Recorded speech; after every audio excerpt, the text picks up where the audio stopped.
There is a number that should be in every conversation about dangerous dogs in America, and almost never is. Over a recent 10-year period analyzed by researchers tracking dog bite fatalities, Rottweilers were responsible for approximately 10% of all dog bite deaths in the United States, making them the second leading cause of fatal dog attacks in the country, behind only pit bull-type dogs. You already knew about the first. You have seen the headlines, the legislation debates, the insurance policy exclusions. The first is a cultural conversation that has been running for decades. The second, the Rottweiler, he is barely discussed at all.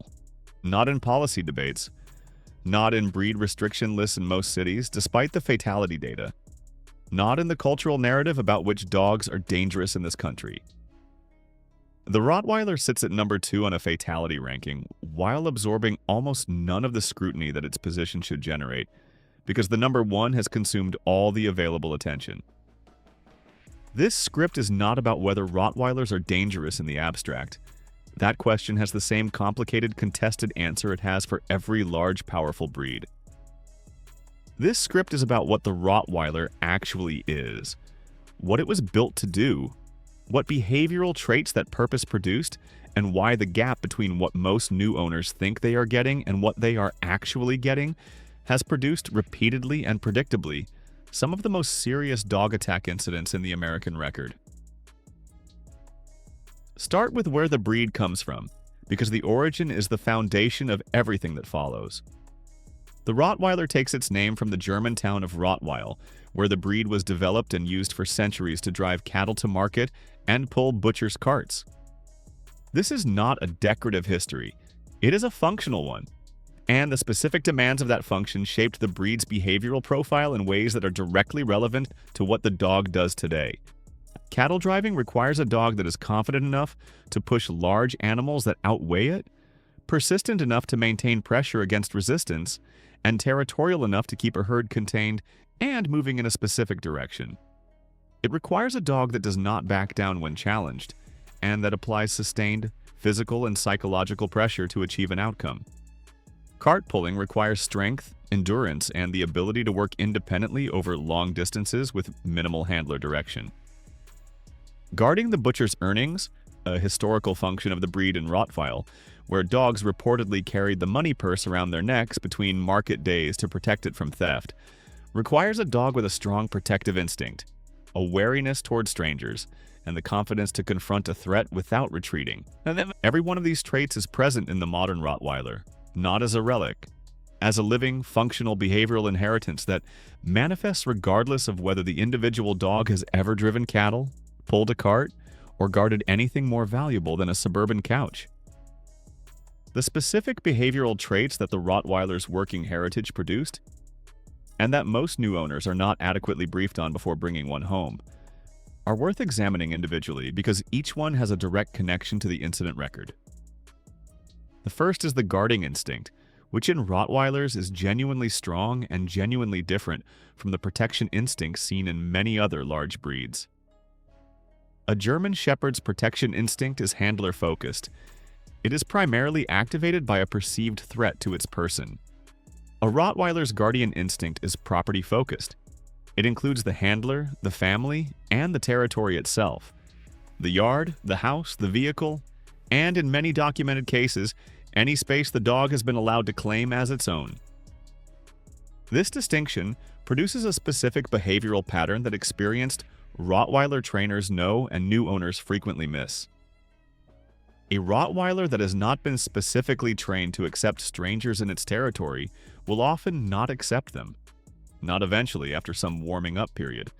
Will not accept them at all without training that establishes specifically and reliably that the approach of unfamiliar people to claimed territory is not a threat requiring a response. A mail carrier walking up to a house, a delivery driver coming to the door, a child running across the yard to retrieve a ball. These are not threatening approaches by any human assessment. In the Rottweiler's behavioral framework, without specific training to override the default, each of them is an unfamiliar animal entering defended territory. The second trait is what trainers call confidence. And it manifests differently in Rottweilers than in many other large breeds in ways that have direct safety implications. A fearful dog bites from fear. The behavior is reactive, often preceded by visible stress signals. Crouching, tucked tail, avoidance attempts, and it can frequently be interrupted before the bite occurs because the pre-bite communication is legible to an observer paying attention. A confident dog bites from confidence. There is no preceding fear. There is no avoidance. The dog assesses a situation, determines a response is warranted, and delivers it. In some documented Rottweiler attacks, witnesses and survivors have described an animal that appeared calm and direct in the moments before the attack. Not agitated, not frightened, not displaying the stress signals most people associate with a dog about to bite. Simply moving with purpose toward a target it had assessed as warranting a response. This specific behavioral profile, confident, purposeful, and a territory motivated rather than fear motivated, is the one that produces the most serious injuries in large dogs because it eliminates the pre-bite communication window that most dog safety education is built around reading. The third trait is physical capability, and in the Rottweiler's case, this deserves specific attention that it rarely receives. A male Rottweiler typically weighs between 45 and 60 kilograms. Its bite force is documented in multiple sources at over 300 pounds per square inch. Among the highest measurements recorded for any commonly kept companion dog, exceeding the German Shepherd and comparable to figures associated with pit bull-type dogs. The Rottweiler's body is not built the way a greyhound or a pointer is built. It is dense, low-centered, and heavily muscled in the shoulders, neck, and jaw. A physical profile that reflects the cattle-driving and cart-pulling heritage directly. The muscle distribution that allowed the historical Rottweiler to control a reluctant steer or pull a loaded cart over cobblestones is the same muscle distribution that makes a modern Rottweiler's physical engagement with a human being a medical emergency rather than an inconvenience. The injury profiles documented in Rottweiler attacks treated in emergency medicine reflect this. Deep puncture wounds, significant tissue tearing from the jaw's gripping and shaking motion, and, in the most severe documented cases, injuries that required extensive surgical intervention. These are the documented outcomes of serious Rottweiler bites, and they reflect the physical capability of an animal whose body was built for sustained physical work, not delicate interaction. The fourth trait, and the one most directly connected to the fatality record, is the Rottweiler's specific relationship with children. Across multiple analyses of the American fatal dog attack record, children under 10 years old represent a disproportionate share of Rottweiler fatality victims. The reasons are not difficult to identify once the behavioral profile above is understood. Children move unpredictably and quickly. Movement patterns that activate prey drive and territorial response in a dog predisposed to both. Children are small.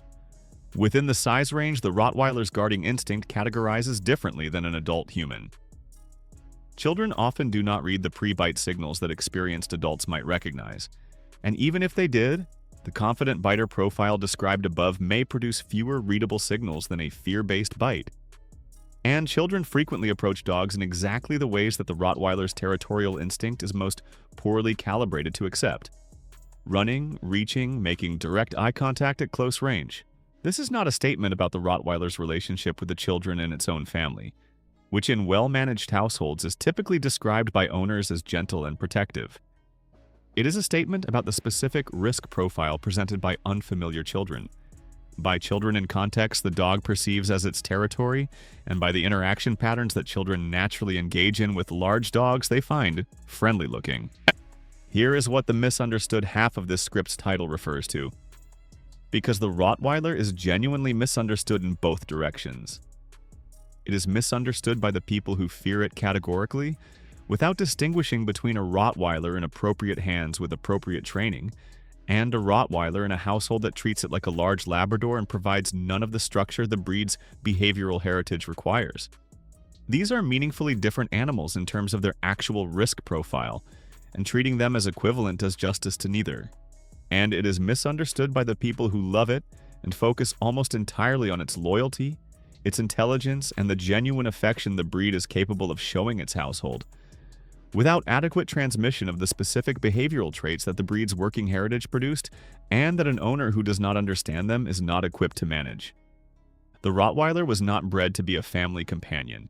It was bred to be a working dog with a specific, demanding job that required exactly the behavioral traits that make it genuinely dangerous in the wrong context. The fact that it can also be a devoted family companion, and it can, in the right hands, with the right knowledge, and with the work that the breed's requirements demand, does not replace the need to understand what you are actually working with.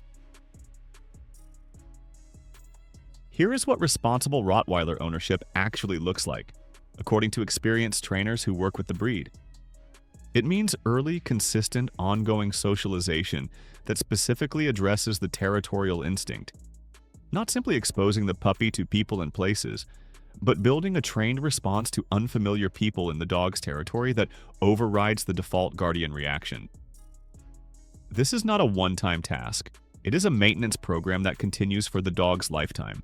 It means structure. Rottweilers are working dogs whose behavioral heritage includes taking direction and having clear expectations. A Rottweiler in a household with no structure, no training, and no consistent leadership does not become a gentle, free spirit. It becomes an animal managing its own behavioral impulses without the framework those impulses were designed to operate within.